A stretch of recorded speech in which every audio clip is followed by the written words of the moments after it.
14 июня этого года состоится уникальное событие в Иране. Это очередные президентские выборы.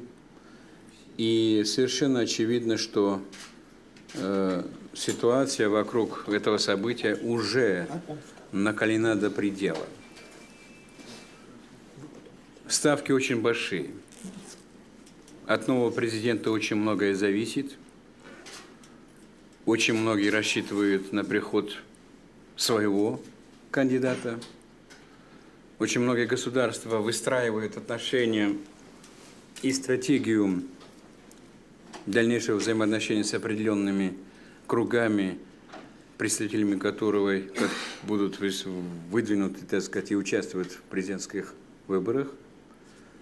И совершенно очевидно, что от личности будущего президента будет зависеть динамика развития отношений в зоне Персидского залива, на Ближнем Востоке, по основным животрепещущим вопросам, которые сейчас занимают мировую политику. И совершенно очевидно, что с выбором нового президента есть надежда на то, что ситуация вокруг Ирана изменится.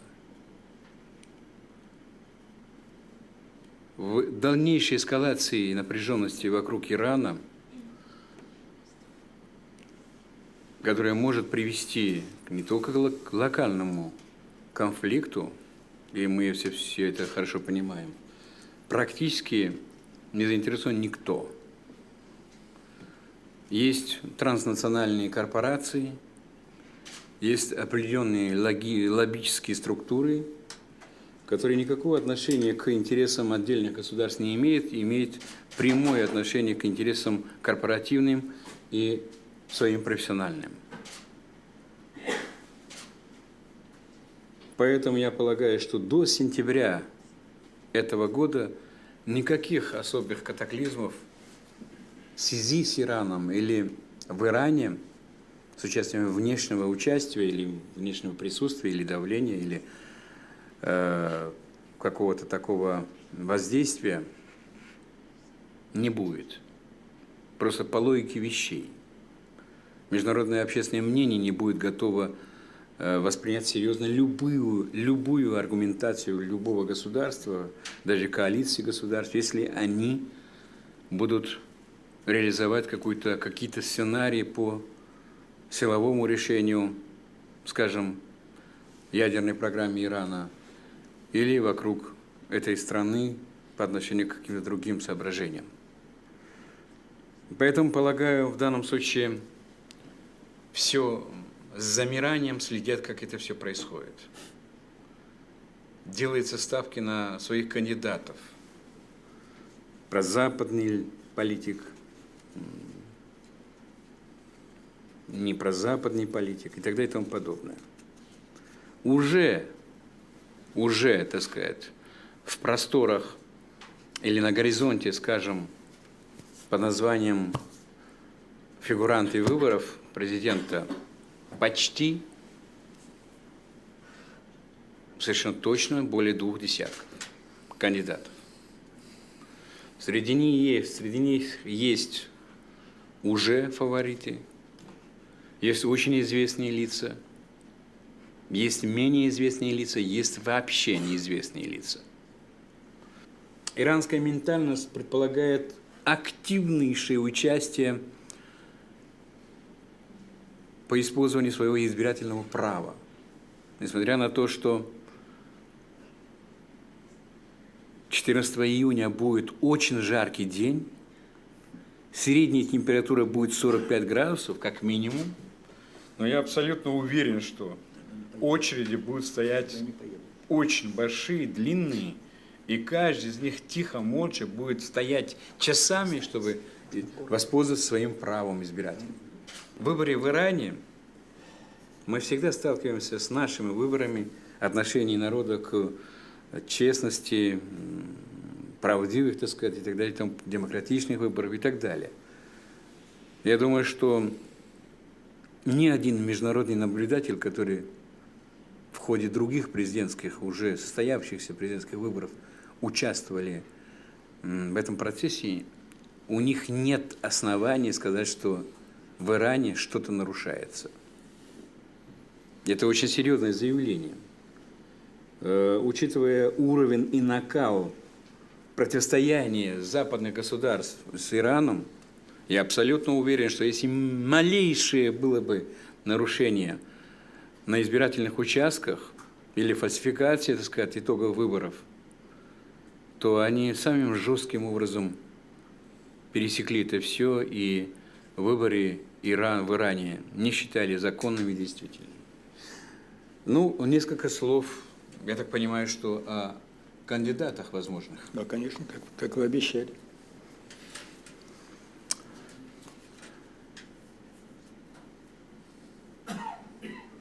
В Иране уже все говорят о том, что наибольшую вероятность победы на выборах имеет так называемая коалиция трех. В коалиции трех входит Али Акбар Вилаяти. Вы знаете, что он долгое время был министром иностранных дел, депутатом даже первого созыва. Он сейчас является советником духовного лидера по международным вопросам, является членом Совета по целесообразности принятия решений и достаточно является авторитетным политиком.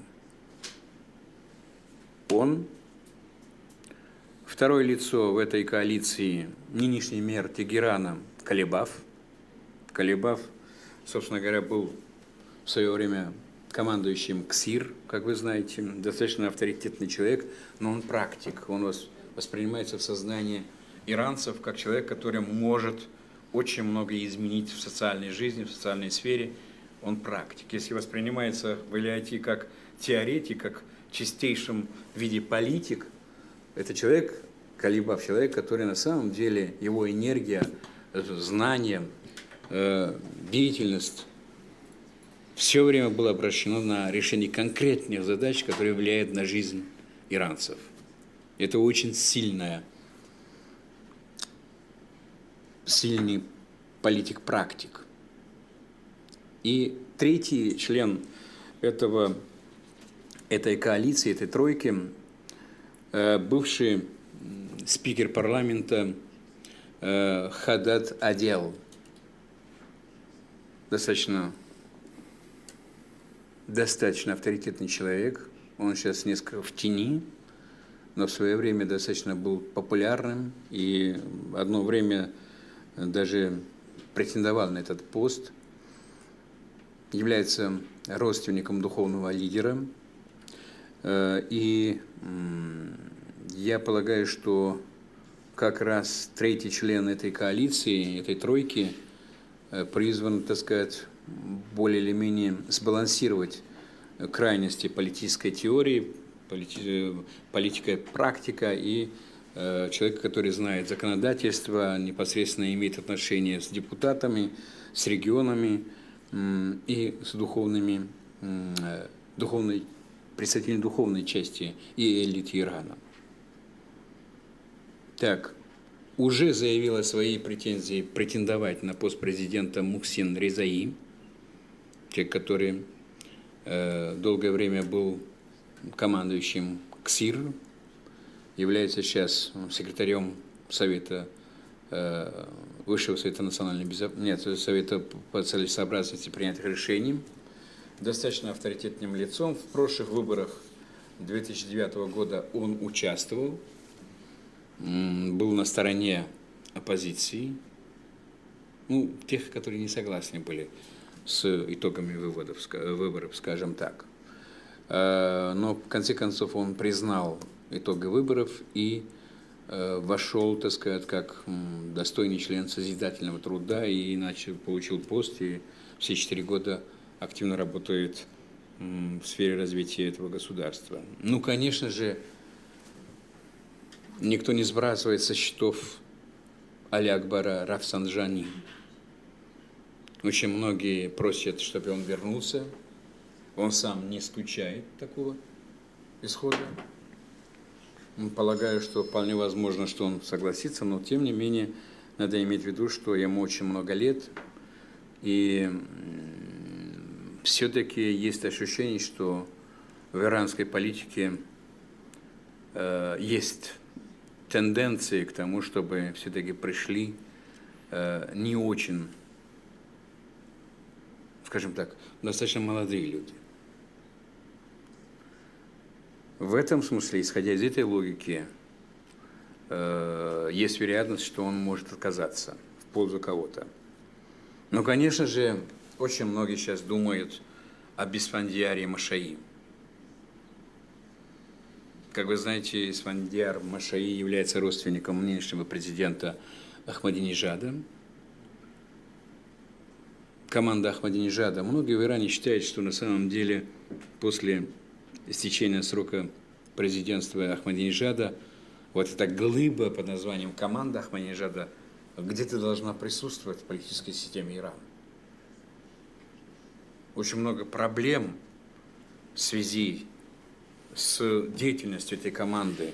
И чтобы противостояния не было в обществе, эта команда должна иметь некое достойное присутствие в иранской политической системе, в иранской реальности. Для этого многие считают, что Ахмадинежад максимально старается продавить, проталкивать, провести своего кандидата.